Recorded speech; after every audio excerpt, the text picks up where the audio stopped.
प्रेमियों भाई चर्चा ना करें, चर्चा ना करें। डाल से चूकी बांदरी, शब्द से चूका हंस, कहे कबीर दोनों गिरे इनके निष्फल वंश। डाली पर कूदने से बंदर को अगर चूक हो गई और शब्द को सुनने से अगर हंस को चूक हो गई तो फिर उनका पार नहीं पाता है प्रेम। ये कोई किताब पुस्तक ग्रंथों का 4 वेद 6 शास्त्र 18 पुराण 9 व्याकरण का ज्ञान नहीं होता जो किताब के कागज पलट के ज्ञान अर्जित कर लो। ज्ञान आत्मन संत गुरु दूर दराज भ्रमण कर जीव के उबारण हेतु वाणियां लेकर के आते हैं। तो प्रेमियों अभी आपने सुना विनम्र साहब को, उन्होंने जो अपनी जो बात कही वो किस प्रकार से कही है। मेरे सतगुर हैं चतुर सुजान। वो कैसे चतुर सुजान की उपाधि, कैसे चतुरता उनकी, आखिर कौन सी चतुराई, कौन सी काबिलियत के कारण हमारे विनम्र साहब कह रहे हैं। प्रेमियों वो चतुराई क्या है साहब की? सतगुर वो है जिन्हें निज को हो ज्ञाना और धोखा मिटा कर दे निर्णय निदाना। कर ये लक्षण जे हमें नहीं तो गुरुपद योग्य न जानिए ताही। प्रेमियों संसार जान रहा है और कह रहा है कि संत सम्राट सतगुरु कबीर साहब के गुरु रामानंद थे, लेकिन रामानंद जी भक्ति मार्गी संत थे और साहब कबीर ज्ञान मार्गी संत थे। प्रेमियों मैच तो नहीं कर रहा है, तो उनको चतुर सुजान हमारे विनम्र साहब क्यों कह रहे हैं? कारण ये जानना है। रामानंद जी ने साहब कबीर को एक दिन बोला, कबीर तुम जो ये ज्ञान मार्ग तैयार कर रहे हो, सारी दुनिया तो भक्ति में सराबोर है, तुम ये ज्ञान मार्ग जो तैयार कर रहे हो आखिर इस पर कौन चलेगा? क्या तुम अकेले ही इस पर चलोगे या फिर इस पर चलने के लिए फौज तैयार कर भी पाओगे क्या? तो साहब कबीर बड़ी दीनता पेश करते हुए कहते हैं, गुरुदेव मैं तो जानू ही ना कि भक्ति क्या होती है, तो मुझे जब ये बताया जाए, समझाया जाए कि भक्ति क्या होती है तो मैं जानूं और समझूं, तो मैं भी ज्ञान मार्ग से हट करके भक्ति मार्ग ही अपना लूं।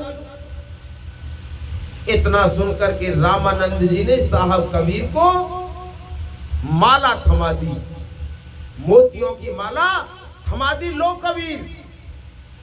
साहब कबीर ने पलक झपकने की देरी नहीं की, वो माला ले ली और कहने लगे, गुरुदेवी इसका क्या करना है? अब रामानंद जी कहते हैं इसका जाप करना है। तो कैसे करना है? तो एक मोती इधर से इधर करना है तो बोलना है राम, तो दूसरा मोती इधर से इधर करना है तो बोलना है राम, तीसरा मोती इधर करना है तो बोलना है राम।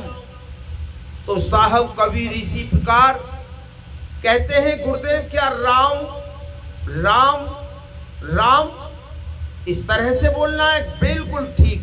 तो साहब कबीर कहते हैं, ट्रेनिंग तो मेरी हो गई गुरुदेव, अब ये बताइए कि ये राम राम राम जाप करने से इसका परिणाम क्या आएगा, किस लिए को करूं ये मैं?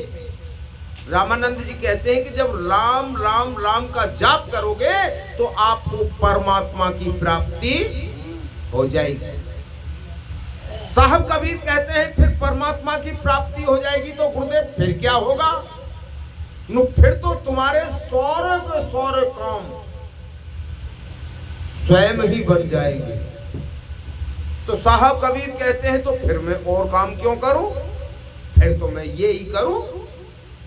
तो गुरुदेव ये कितने समय करना है, कितना टाइम लगना चाहिए इसमें? रामानंद जी कहते हैं 1 घंटे 2 घंटे 4 घंटे। प्रेमियों अपने गुरु रामानंद जी का आदेश पाकर के और साहब कबीर चल देते हैं और पहले ही दिन 4 घंटा राम राम हम जाप करते हैं, उसी 4 घंटे के समय में वो चादर बुनते थे,